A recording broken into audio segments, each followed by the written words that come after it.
And let me share my screen. Everyone see my screen? Cool. So this is where we were when we left off. We were talking about something called irrotational flows.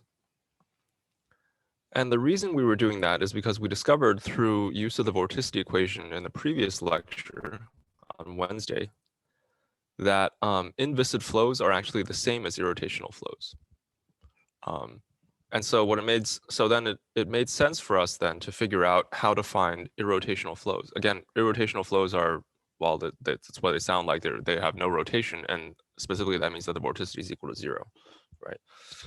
And so what we found on Friday was that if we use this sort of mathematical construction called the velocity potential, where instead of actually directly solving for a velocity profile, we solve for a scalar field called phi that we call the velocity potential. Then if we take the gradient of that, we can get a velocity that happens to be irrotational. And this basically comes about because of this identity that we know, that we derive from like homework 2, where the curl of a gradient of any scalar field is always going to be equal to 0. And so therefore that means that if the velocity is the gradient of that scalar field, then the velocity, then the curl of that velocity has to be equal to 0. Curl velocity is vorticity. If vorticity is equal to 0, then we have an irrotational field. So it makes a lot of sense for us to use this velocity potential construct moving forward. The one thing that we still had to figure out with the velocity potential, though, was, of course, it had to satisfy our boundary conditions, right? And so we showed you that in example. I'll go into that a little bit more in a second. But also, the velocity that you get from velocity potential should be irrotational, but it also has to satisfy continuity, right? And that's not necessarily known a priori. And so this condition that the velocity field has to satisfy the continuity equation then gives us an actual PDE, Laplacian of phi has to equal 0 that we need to solve for. And then of course we include the boundary conditions, and then we actually are able to get the solution that we, a solution that we can work with, okay? And so that's sort of the game here. We're basically trying to solve this differential equation. This now becomes just a single partial differential equation rather than Navier-Stokes, which is 4 different differential equations, right, that are all coupled and get very complicated very quickly. But when we're dealing with inviscid rotational flows, we can make the simplification, right? Once we have our phi, then we can figure out what our velocity is, and then we can use Bernoulli's equation then to find what the pressure field is. And that's essentially the game, right?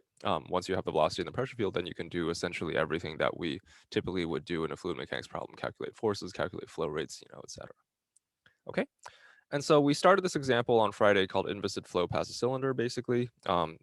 Gave us a good chance to use our cylindrical coordinates and stuff as well, right? And the idea was that, we, again, are going to postulate some sort of velocity potential. Based on our boundary conditions, we figured out that it might be some sort of form that's going to be some function of r times cosine of theta. And then once we plug this in, we were able to do some math, apply our boundary conditions, and then solve for what f was, and that's where we got here. And then, of course, if you take the derivatives, then you can get, then you actually get the velocity field as well. Okay. One question is, does this actually satisfy the boundary conditions? And that was the last thing that we mentioned, right? The boundary conditions that we actually imposed in this problem were that the velocity has to equal the far field flow far away from the cylinder when it's far away. And so, yes, it does in fact do that. It also satisfies the fact that VR has to equal 0, so there's no flow in or out of this cylinder. That does solve it, or that does satisfy it. But then this last boundary condition, this no slip boundary condition, where velocity should be equal to 0, the angular, not the angular velocity, but the theta component of the velocity has to equal 0, was not satisfied, right? So I'll have a lot more to say about that a little bit later on in this lecture, and then of course a lot more in future lectures and stuff. But for now, what I figure is it might be helpful if we actually plot this and see what it looks like. Okay. Does anyone know how to plot a velocity field like this? Are you guys seeing flashing on my side, on my camera? I don't know. Okay. I forgot to turn on my lights over here, but hopefully you guys can see me pretty well. Does anyone have any idea how to plot a velocity field like this?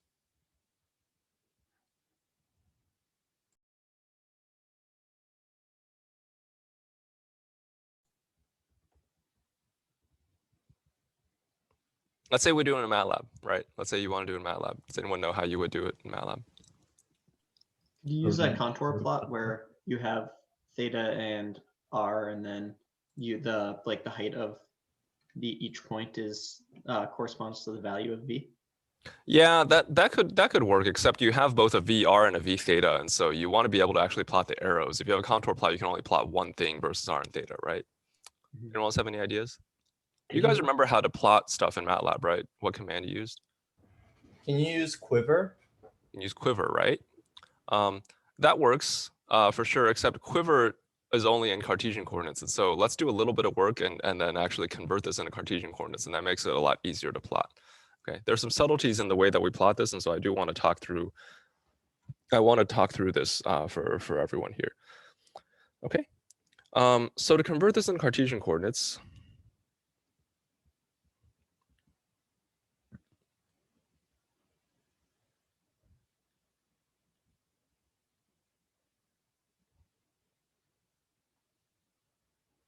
we first can just express the whole thing in vector form.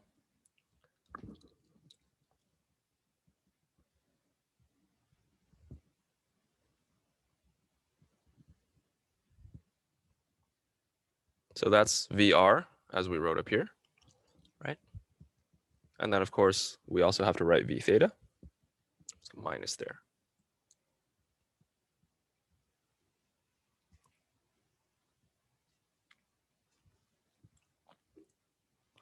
Okay, and then you use the vector relations between the unit vectors, right? And so what we have is ER can be written like this.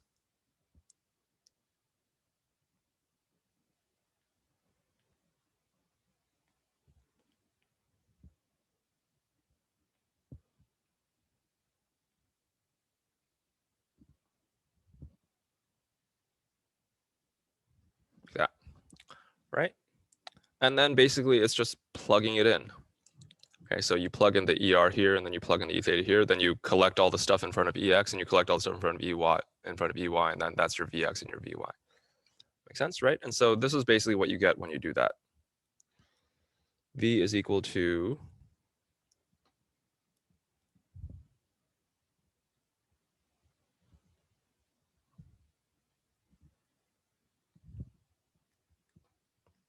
you get a cosine squared theta, and then you also get another piece from the other term. And this is your EX. Okay, so this first bit is what you get when I plug in an ER right here and then look at the cosine theta term, the cosine theta EX term. And I plug in this bit over here and I look at the negative sine theta EX term. Okay, and then of course you can do the same thing for the other sets of terms. So I'll just go ahead and write that down.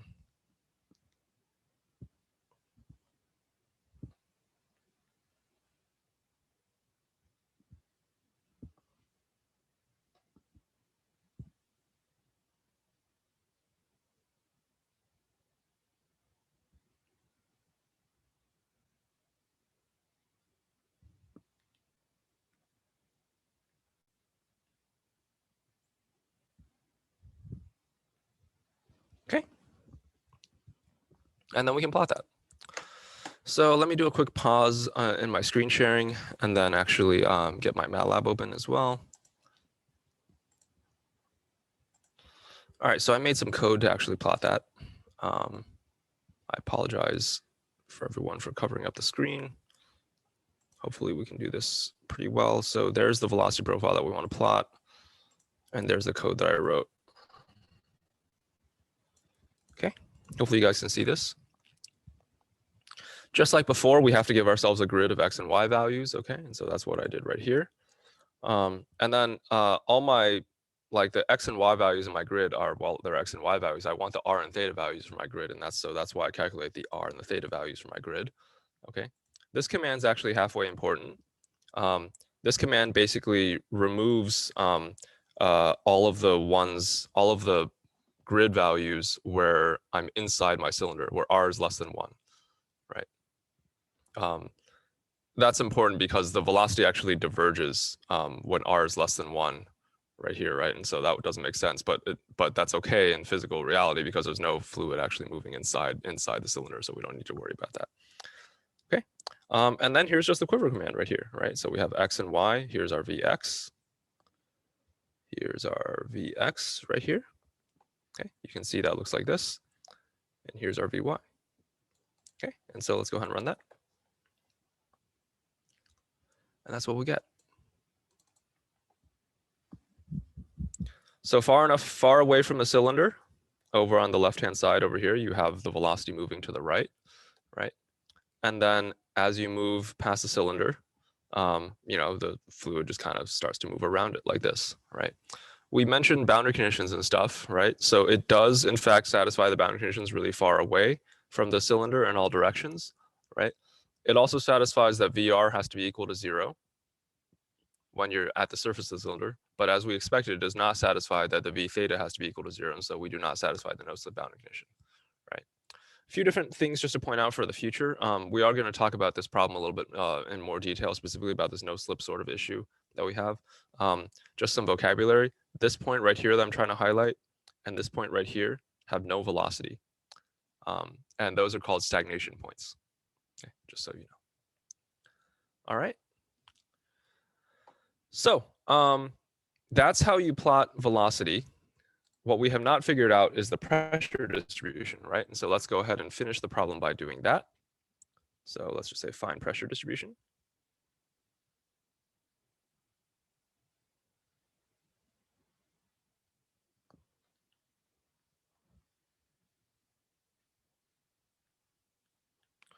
Okay, so the way we're going to do that is, well, we sort of alluded to that at the very beginning of class, right? We have our stream function, or we have our potential function at this point. You take a gradient of that, and that gives you velocity. And then you can use Bernoulli's equation. You actually know everything you need in this equation at this point, then you just solve for the pressure, right? So in this particular case, you know that pressure over rho plus GH plus 1/2 V squared is going to be equal to a constant. Okay. And so then V squared, let's calculate that. That's just the magnitude of velocity, right? And so then we just have to take these terms here.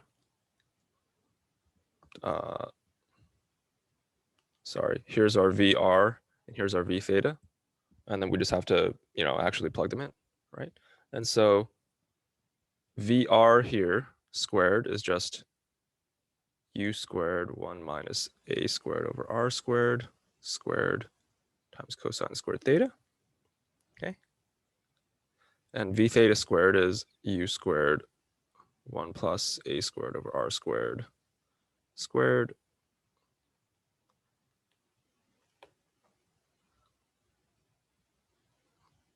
sine squared theta, if my pen will actually write sine squared theta. Okay, and I'm just going to do some quick simplifications. So I'll multiply out these inner terms right here.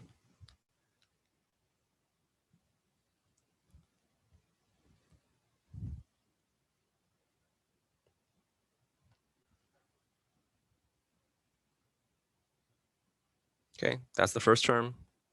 This next term looks like this.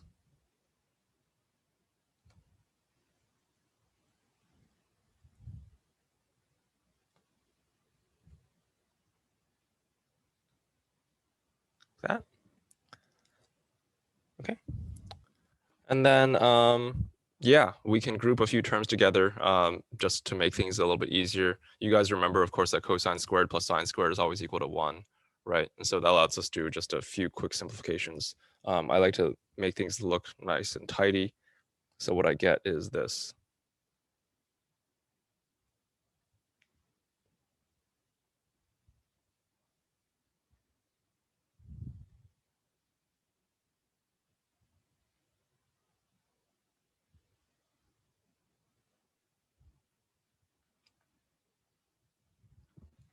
And hopefully you guys can see that that actually does kind of work out, right? This 1 comes about because I have a cosine squared and a sine squared here. Those add up to give me 1. This term is also because here I have a cosine squared and another sine squared here. That gives me that, right? And then this is just the two terms that are left over. This is a negative cosine squared, see the negative cosine squared, and this is a positive sine squared times 2a squared over r. And so that's a negative right here, or a negative here. Okay. So our pressure, to actually apply this, so GH doesn't matter here. We didn't mention gravity at all, so there's no gravitational field. Okay. The way that we're going to do this then is that basically pressure over rho has to be equal, plus this guy has to be equal to a constant. And so pressure is always relative, right? And so we're going to think about some sort of pressure relative to ambient, like P infinity or something like that, right? And so at infinity, this quantity we can call something like this.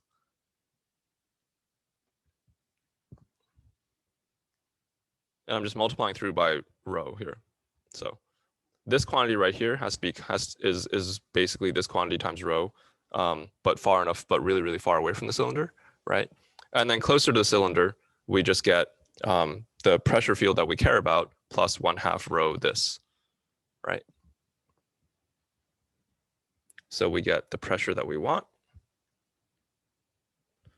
okay, plus 1/2 rho times this velocity right here. Okay, and so this velocity is, let me just rewrite it.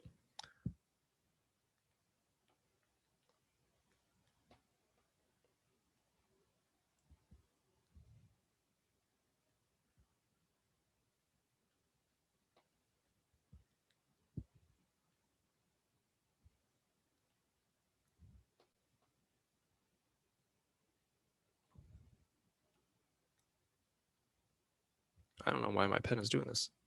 There we go. Okay. This is a trig identity. Cosine squared theta minus sine squared theta is equal to cosine 2 theta, in case you guys don't remember. Okay. Okay, so this is basically just directly applying Bernoulli's equation, right? Now, of course, what this means then is that this gives us an equation specifically for the pressure that we want, right? And so let me just write that a little bit neater. The pressure that we care about, pressure relative to some P infinity, okay, is equal to, these two terms actually cancel out.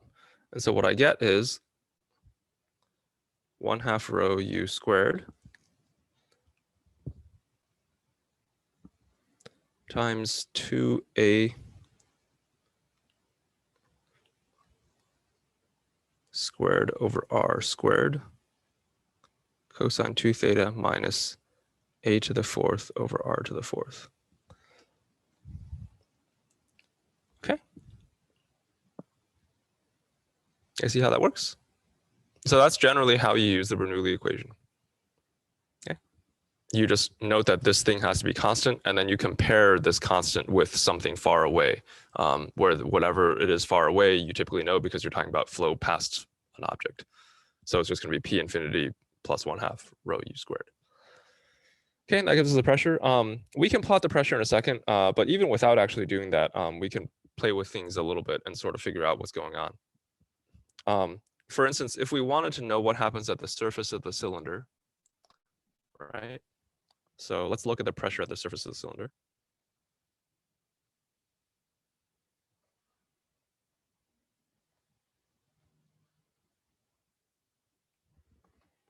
Okay, then this guy evaluated r equals a. Okay, so I'm just going to plug in an a here, or an a for the r. Then what I get is 1/2 rho u squared, just like before. And I get cosine, oh, sorry, 2, I forgot the 2. 2 cosine of 2 theta minus 1. Okay, so I could plot that. Right, it's against theta.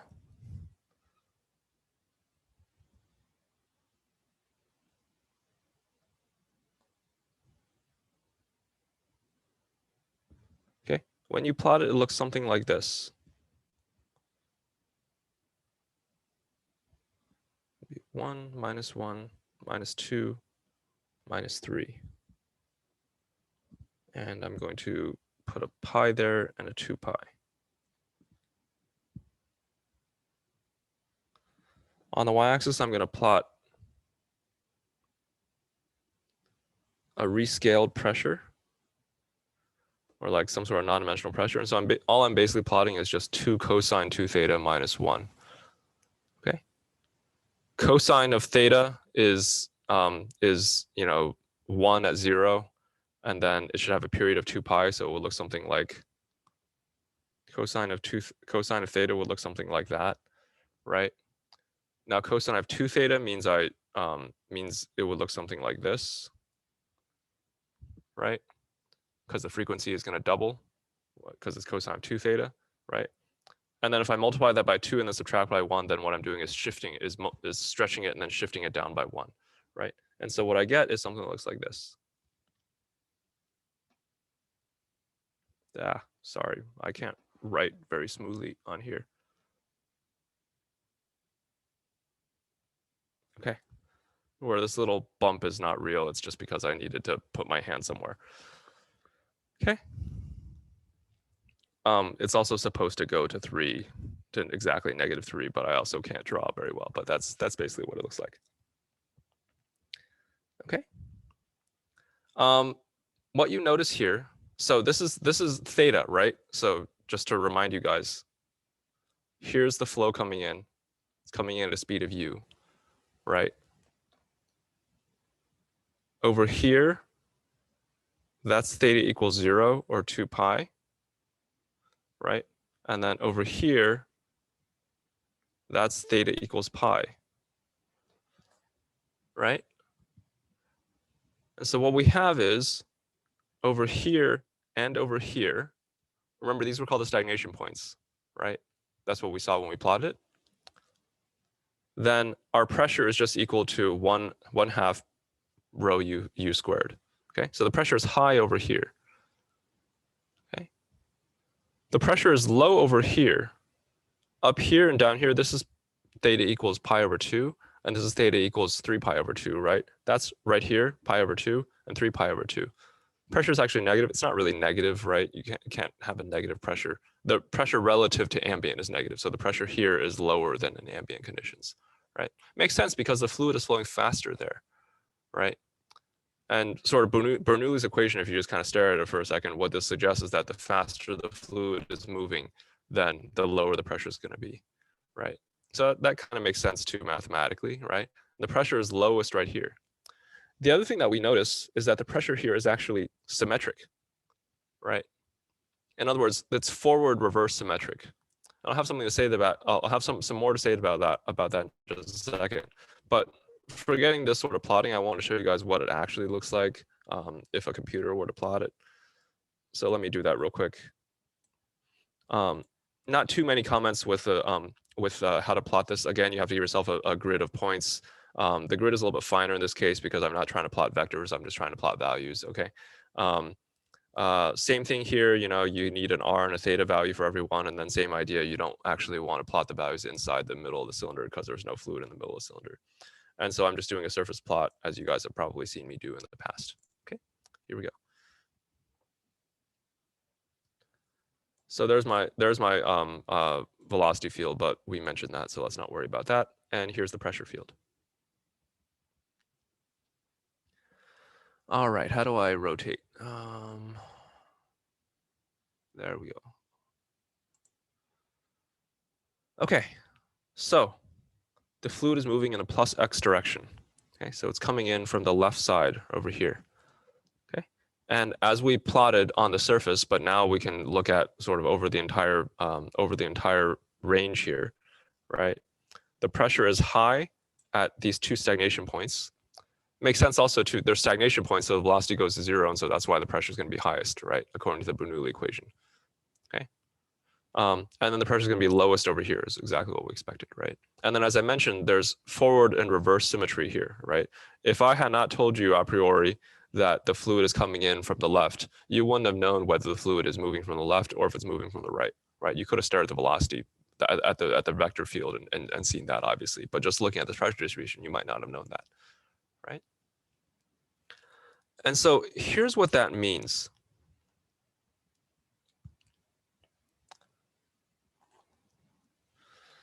Here's what that means.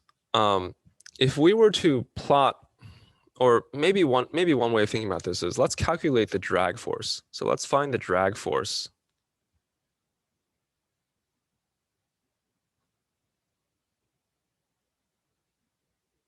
on the cylinder.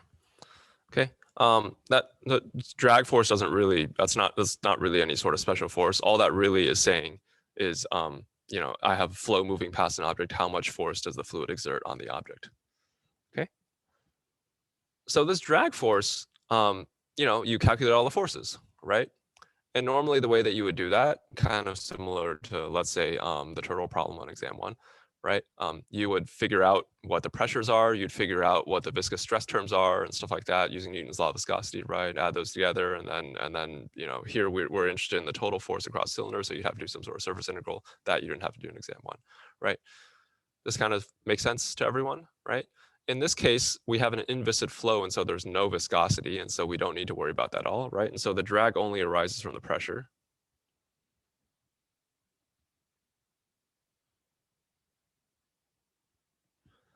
Okay. And luckily, we know exactly what the pressure is on the surface of the sphere, right? And so we could draw like what the positions would be, right? If here's my cylinder right here, right?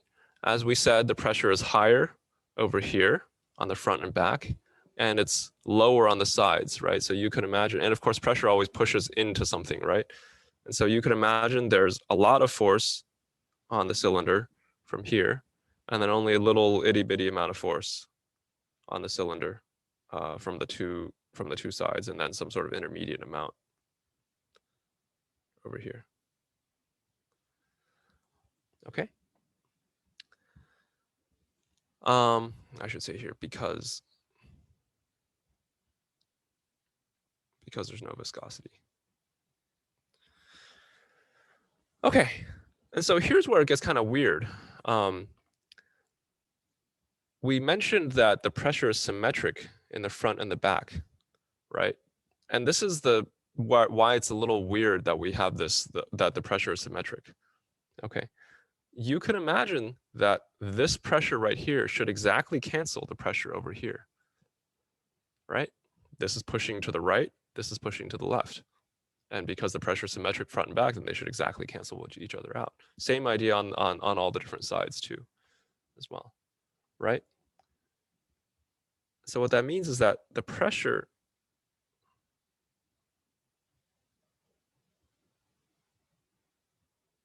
is symmetric on the front and back. So therefore, there is no net force.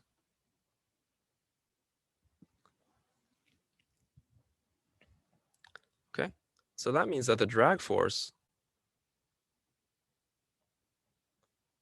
is 0.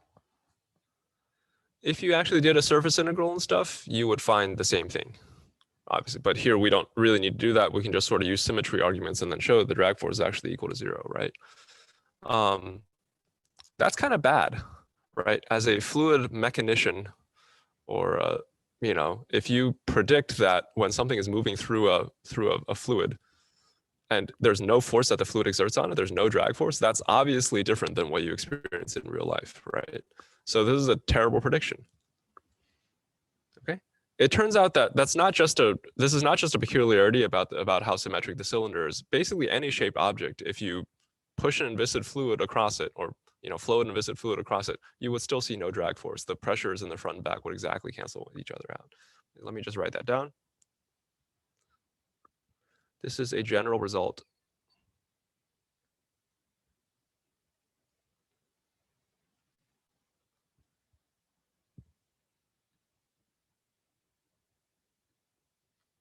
for inviscid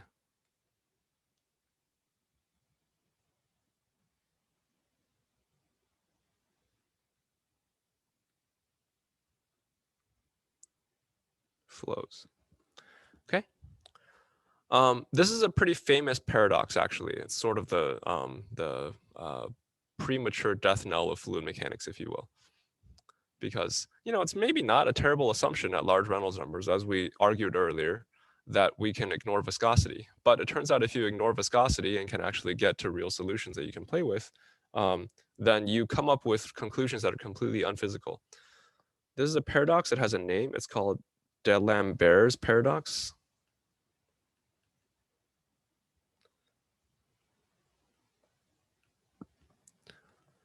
Okay. And the way that this paradox was eventually resolved is something that we're going to talk about later on in this class. It comes about because, again, this inviscid flow phenomenon is a singular perturbation solution, right?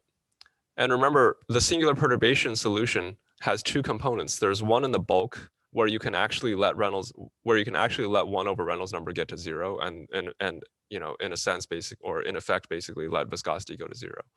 But then, of course, you have the thing that's actually near the boundary as well that we have to solve for. Okay, and so this whole new branch of fluid mechanics called boundary layer theory and stuff then was born because people started noticing this paradox that was unphysical. Okay, and so the way to resolve this is because we are missing viscous drag.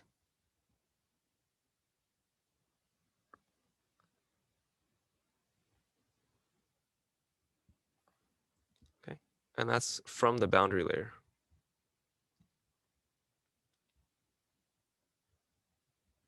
Okay. There was a clue from this as well. So I mentioned earlier, I promised earlier that I would mention this. Because we are not able to satisfy the no-slip boundary condition. And because so our flow profile here is not actually real anyway, right? Not the one that I plotted, I guess, earlier. It's not actually real anyway, right? There has to be some sort of region near the boundary where the flow does satisfy no-slip boundary condition, goes from 0 all the way out to some non-zero value at some distance away, right? It turns out that that doesn't even completely solve the problem, okay? There's an even bigger problem, and that's actually that the inviscid solution is not even qualitatively correct. Okay. If any of you have actually ever seen flow moving past a cylinder or flow moving past an object, you know that that's not that solution or that flow does not look anything like this at all, right? You know that, let's say, when a boat is moving on a pond or something, the fluid doesn't just move around it as if the boat isn't there, right? Over here, it's like once you get far away, you don't even realize that the boat was there, right? That's not what it looks like at all. You got something called a wake, right? Qualitatively, the flow is actually even different.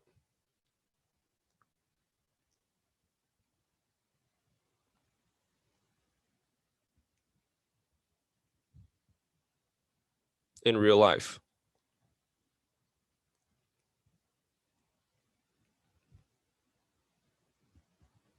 Okay, the actual solution or the actual flow looks something more like this. I'm just going to plot some streamlines here. You still have the stagnation point in the front.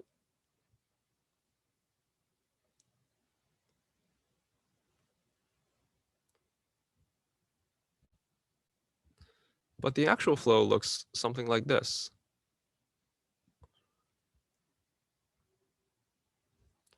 Okay. So again, you still have the stagnation point in the front and stuff. And in the front, it actually is not terrible. But in the back, you actually get these eddies in the back, these vortices and stuff like that. There's, the reason why we have the symmetric flow profile here, or we have the symmetric pressure profile, is because essentially the flow looks symmetric front and back, right? As I mentioned, from the flow profile, you wouldn't, obviously everything's moving to the right, so you'll be able to tell. But when we look at the pressure distribution, you couldn't tell me a priori whether the flow is coming from the right or the left over here, right? And that's just because, because there's no viscosity or whatever, it's as if the object weren't even there. Like the fluid just kind of moves right around the object, right? Everyone's really happy with one another, okay? Whereas in real life, this is what actually happens. Okay, there's a wake here.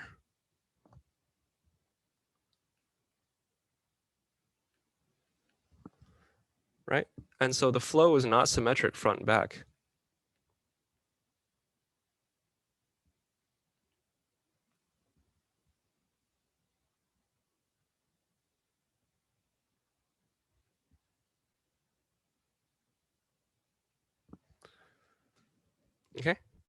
So what that means is that as we showed up here, there's a pretty high pressure force right here, right? Or there's a pretty high pressure here, right?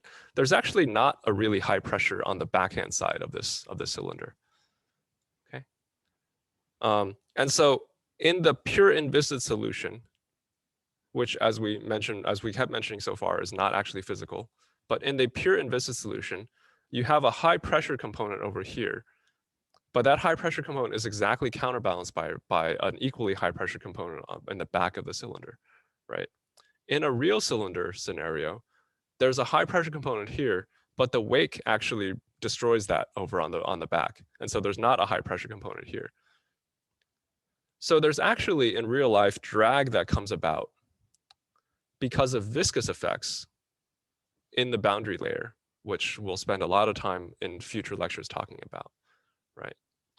But actually an even bigger, in practice, an even bigger contribution to the drag is this sort of pressure difference, right? Is that there's a high pressure here and a lower pressure here, okay? That drag, so this drag from the boundary layer is called viscous drag, right? There's also something called pressure drag, or it's called form drag. So pressure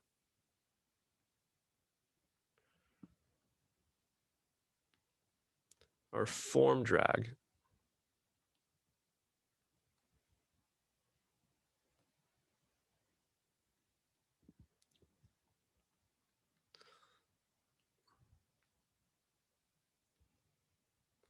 is a significant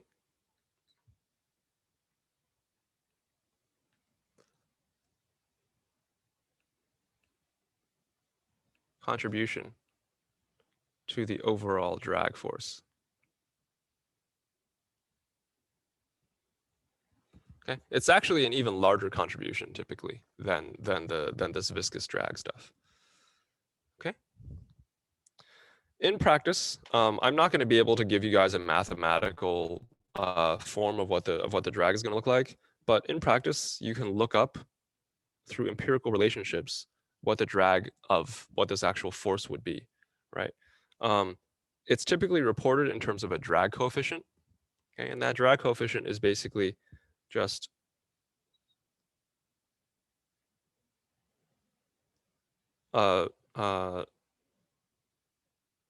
it's like a non-dimensional pressure.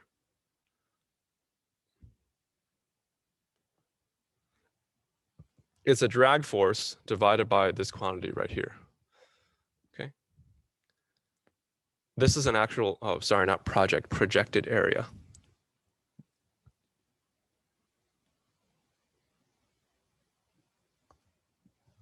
So in terms of if we were talking about a sphere moving through a fluid or something, the projected area would be like the cross section in the way that what the sphere projects in the direction of the flow. So it'd be like a circle or something, right? This drag force is non-dimensional, right? And notice how there's a scaling here of 1/2 rho u squared. That's because we're dealing still in the grand scheme of things with about inviscid sort of things, high Reynolds number sort of things, right? In that case, the pressure scales as 1/2 rho u squared, right? I'll just say note how the pressure scales as 1/2 rho u squared, not the other way of scaling, right? Remember, when we were scaling the Navier-Stokes equation, we could have picked a pressure scale that's rho, or that's mu u over L. That's what you get in low Reynolds number flows, right? And notice how this is a force over an area, so that's a pressure, and then scaled by rho u squared, right? And so that's why this drag coefficient here is going to be equal to 0, or has no units, has 0 units. Okay. Now, as I mentioned, I'm not actually going to give you guys a mathematical expression for this because because it doesn't actually exist. Okay. But there are correlations that you could look up. Basically, what you get is something that looks like this. Okay. Across, this is a log 10, I guess I should say. Across like a few decades of Reynolds number, it turns out the drag coefficient actually starts to become relatively constant. Okay, but again, like if you actually wanted to know what the drag coefficient or what the force that something moving past a sphere or cylinder looks like, then you would have to look up something like this. Okay.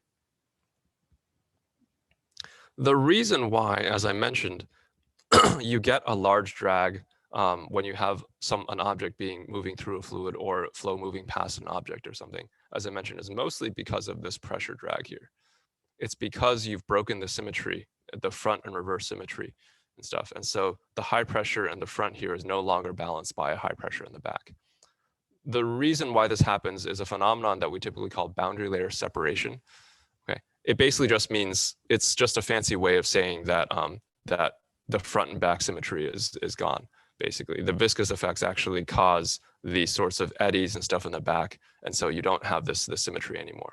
Okay, if you can imagine several millions of applications why we would care about reducing the drag of an object moving through a fluid, right? If you wanted to design the shape of an object to reduce that effect and have as little drag as possible, then basically you would try and design it such that this phenomenon does not occur as readily, okay?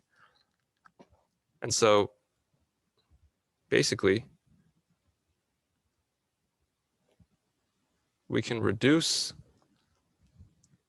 this drag by selecting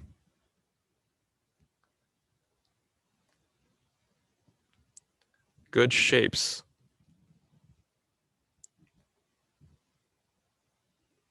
that minimize boundary layer separation. One of the best ones that people have been able to come up with looks something like this. It's an airfoil. Okay. The streamlines there now look a lot more like this. So this is what a real streamline would actually look like. There might still be like small eddies and vortices and stuff in the back here, but for the most part, the streamlines actually look like this, and then the pressure in the front and the back balance each other a lot better than when we have a blunt object that looks like this. Okay.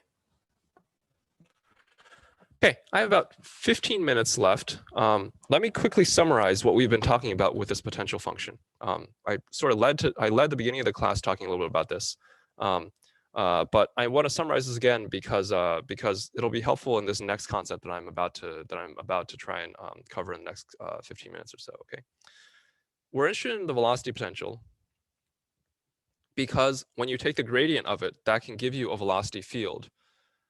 And because of the way that we define this, then that velocity field has to be irrotational because the curl has to be equal to 0, because the curl of the gradient is always equal to 0, right? And then we have to satisfy, in addition, the continuity equation. So that means that del dot v, or in other words, del dot del phi, or the Laplacian of phi, has to equal 0. And that becomes the equation that we end up solving, right? Instead, there's a completely different way of, sorry, I keep scrolling. I'm just trying to remind myself what we're talking about. There's a completely different way that we can design these sorts of problems. Instead of using something called a velocity potential, which again comes about because we're taking the gradient of the velocity becomes the gradient of this. Instead, we might say that let's define a new function, not called the potential function. We'll call it actually the stream function, and I'll explain in just a second why it's called the stream function. Where instead, perhaps we can satisfy the continuity equation automatically, and then impose a condition that it has to be irrotational. You guys kind of see how that works? It's sort of the complement of what I've shown you guys already with a velocity potential. Okay, so if we use a stream function, the math actually ends up looking pretty similar.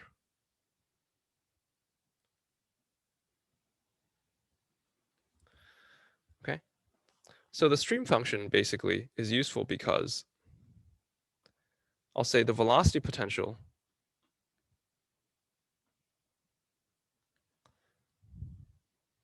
that we call phi was useful for inviscid irrotational flows.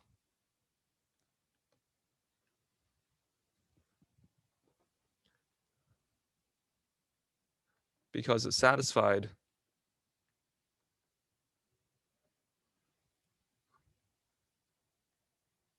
this equation automatically.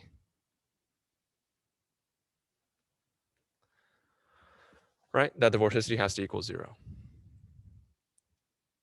We then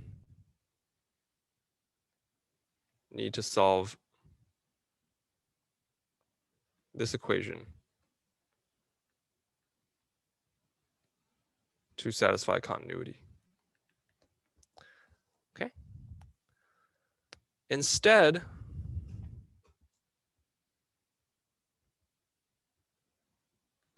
we can define a stream function that we'll call psi here,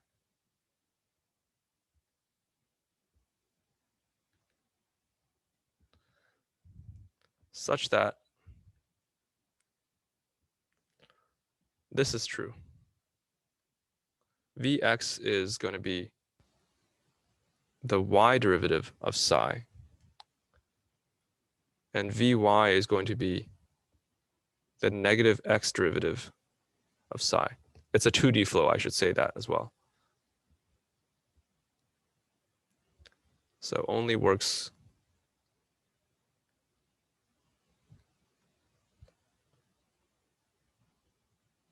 flows. Okay?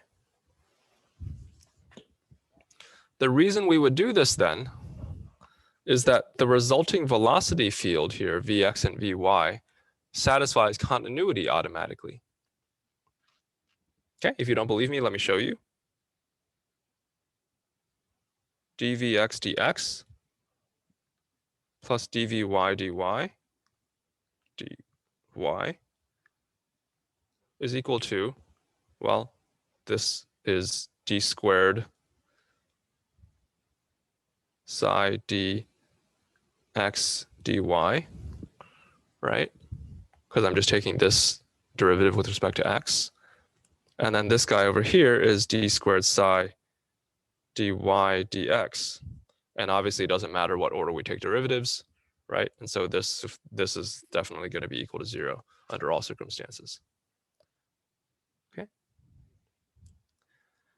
You can imagine then that you could get inviscid irrotational flows then by now, instead of imposing continuity as a condition, then imposing this as a condition, right? But before we do that, let me actually show you a few different properties of the stream function, okay?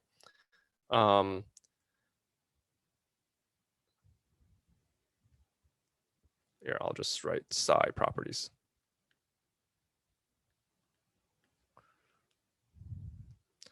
Okay. If we wanted to write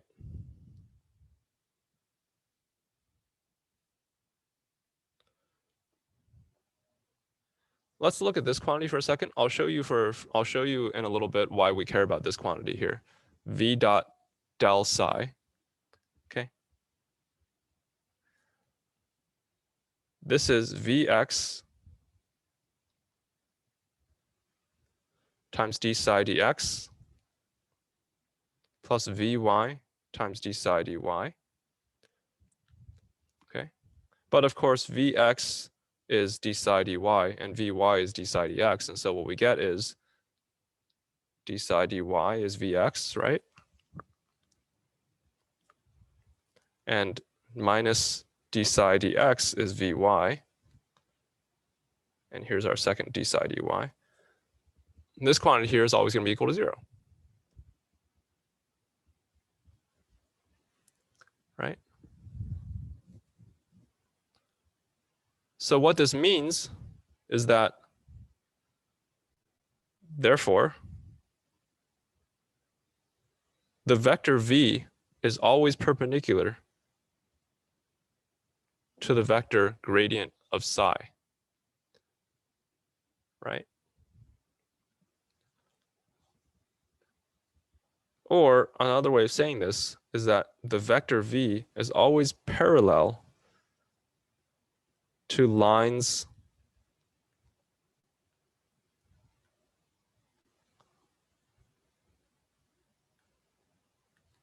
of constant psi. Right? Does that kind of make sense?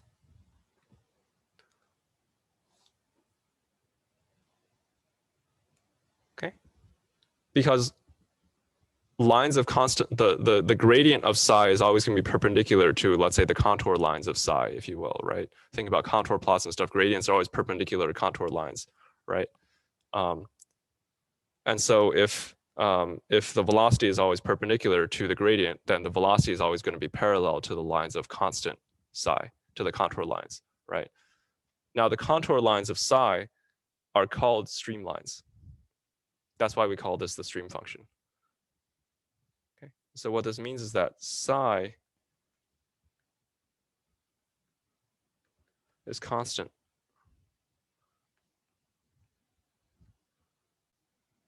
along a streamline. And so it's helpful to have this psi formulation here because all you have to do is just set it equal to a constant. And depending on which constant you pick, you get a different streamline, basically, right? For instance, let's say we have a flow. I'm going to give myself a set of axes here.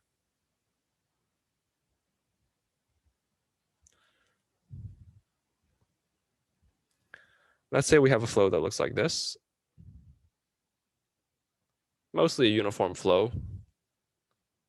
And they're all going, let's say, in that direction. Now, a normal flow scenario would be Vx equals something and Vy equals something, right? Instead, with a stream function formulation, you could have instead have written a psi, just a single function psi, and then taken derivatives with respect to x to give you what Vy would be, and then derivative with respect to y to give you what Vx would be, right? And if you wanted to just draw the streamlines, you wouldn't have to do a quiver plot. You could just say psi is going to be equal to something, right? This streamline down here might have one value of psi, and then this streamline up here might have a different value of psi, right? And so once you just plot any of the lines where psi is equal to some constant, then you can figure out what those streamlines would actually look like, right? It turns out that the value of psi is actually important too, right? If I wanted to calculate, let's say, the flow rate between this line right here, and let's say I want to calculate the flow rate across the y-axis between this line and this line. Let's say I wanted to look at this flow rate right here. Okay. That's equal to the integral of Vx dy. It's a 2D flow, so I'm not going to worry about z. Okay. Between y1 and y2.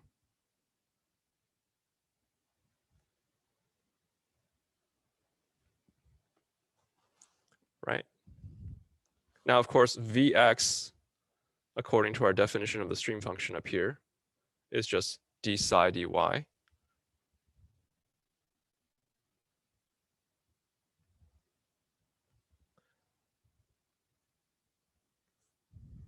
Right? And you guys can take an integral of this guy. That's one of the easiest integrals you've ever had to evaluate, right? It's just a derivative. And so this integral is just going to be psi evaluated at y2, or specifically at 0 and y2, minus psi, whoops,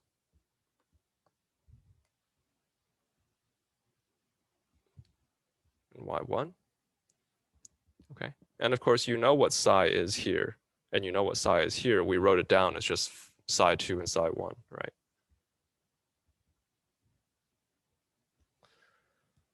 Okay. So what this means in general is that the difference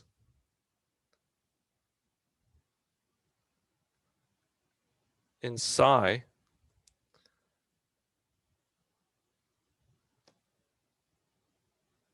for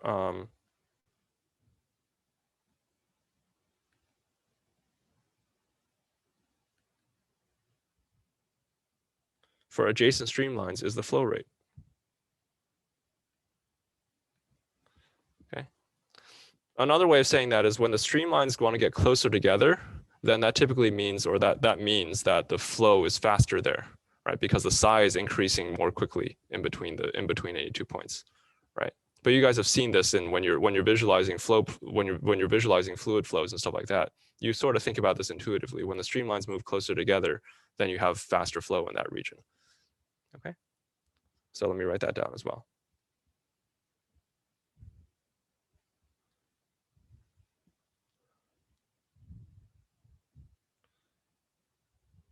Flows are faster when streamlines are closer together.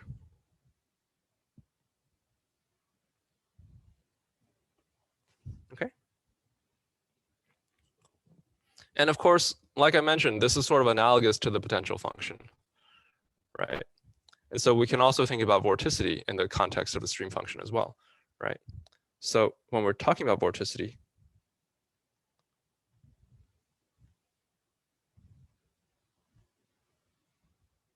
the vorticity for 2D flows looks like this, right? You only have one component, it's WZ, and that's given by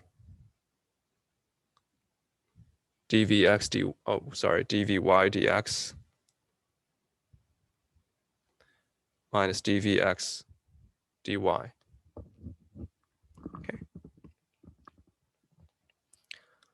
And in the language of the stream function, again, Vx or Vy is equal to minus d psi dx, and Vx is equal to d psi dy. Okay, and so then this is just, the first term is d squared psi dx squared, and the second term is d squared psi dy squared. You guys see how this is just negative del squared psi, right? And so what this means then is if we want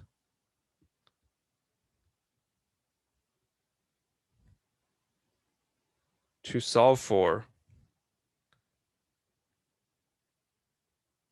an irrotational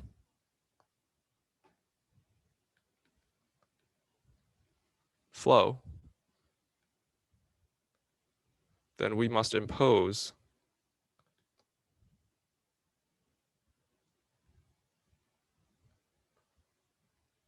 the condition that del squared psi is equal to 0, right?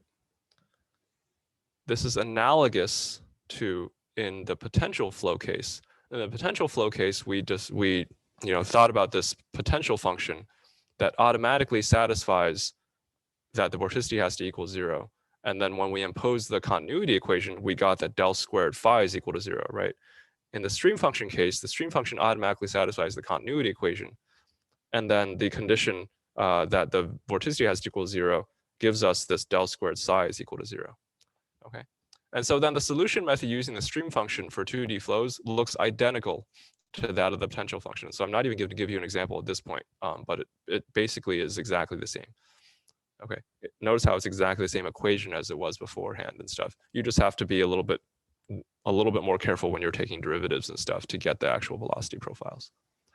Okay, all right, I'll pick up again on Wednesday. I'll see you guys later.